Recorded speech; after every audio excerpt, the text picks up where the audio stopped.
The video opens with a slow drone shot over misty mountains, the golden sunrise painting the peaks in soft light. A fragile old man walks along a broken wooden path, holding a bouquet of wildflowers. The camera follows him until he stops before a small but beautiful cabin surrounded by blooming roses, singing birds, and a flowing creek. Then the voiceover begins, calm, emotional, and full of weight. Have you ever loved someone so deeply that even after they forgot you, you still prayed for them every night? If you're hearing this story, my friend, stay till the end, because this isn't about money, fame, or youth. It's about what's left when everyone you love walks away. And if this story touches your heart, don't forget to like this video and subscribe, because stories like this deserve to be remembered. Henry and Martha Robinson were the kind of couple who believed in miracles. For 35 years, they worked hard, Henry as a carpenter and Martha as a teacher. They couldn't have children of their own, but that never stopped them from dreaming of a big family. So, they opened their home and hearts to 3 children from foster care, Lisa, Daniel, and Naomi. They raised them with love, teaching them honesty, kindness, and hard work. Their little house was filled with laughter, birthday candles, and bedtime prayers. But life has a strange way of testing hearts. As the kids grew up, the world outside whispered promises of money, status, and comfort. The simplicity of their parents' home began to embarrass them. First came the excuses. Then, the visits stopped.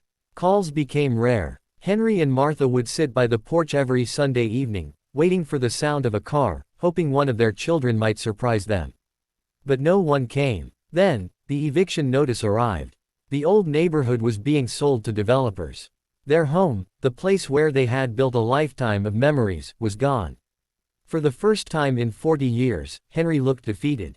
Maybe it's time we just let go, Martha, he whispered. But Martha, with her quiet strength, took his hand and said, "No, Henry. When God closes a door, he leaves a window open. We just have to find it." They sold what little they had and bought a small piece of abandoned land on a mountain, cheap, forgotten, and broken. Locals called it Whispering Hill, a place people avoided because the winds howled at night, and the old cabin there was falling apart. The first night was hard. Rain leaked through holes in the roof. The floor creaked. The cold bit through their clothes. Martha sat near the fire, humming softly, while Henry patched a hole with an old tarp. "It's not much," she said, "but it's ours." The next morning, Henry woke to find Martha outside, planting seeds she'd saved from their old garden. "We can make this beautiful again," she said, her hands trembling from age but firm with purpose. Day after day, they worked. Henry rebuilt the walls, one plank at a time. Martha tended the soil, growing vegetables and flowers. They fixed the roof, painted the doors, and carved their initials, H+M, on the porch beam. Months passed. Seasons changed. What was once a ruined cabin became something magical. The land bloomed, roses, lilies, sunflowers, even a tiny pond filled with fish. Birds returned. Deer wandered nearby. The air smelled of pine and peace. But deep inside, they still missed their children.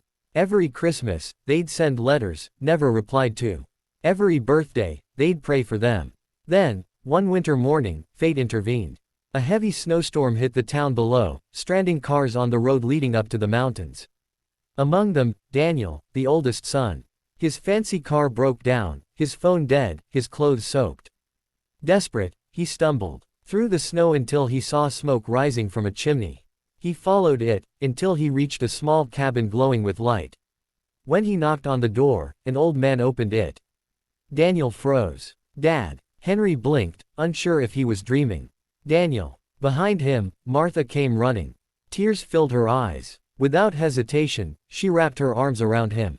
"You're home, baby. You're home." For the next few days, Daniel stayed with them, eating hot soup, wrapped in a handmade quilt.